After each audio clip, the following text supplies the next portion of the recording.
ఎవడు దీనుడై నలిగిన హృదయము గలవాడే నా మాట విని వణుకుచుండును. అమ్మ అర్థమవుతుందా?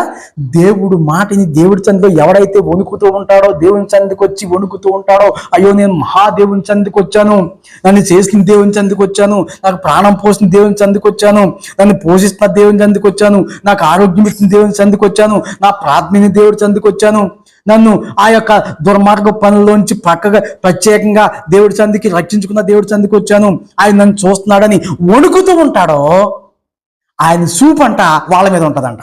దేవుని స్తోత్రం. అర్థమవుతుందా? ఎవడు నా మాట దీనుడై, దీనత్వం, ఇందాకేమో దీనమాసం, ఇదేమో ఎవడు దీనుడై నా మాట విని వణుకుచుండునో వాండే నేను దృష్టించున్నాను. ఆకాశం నుంచి ఆయన చూస్తాడు. దేవుని స్తోత్రం కలుగునుగాక.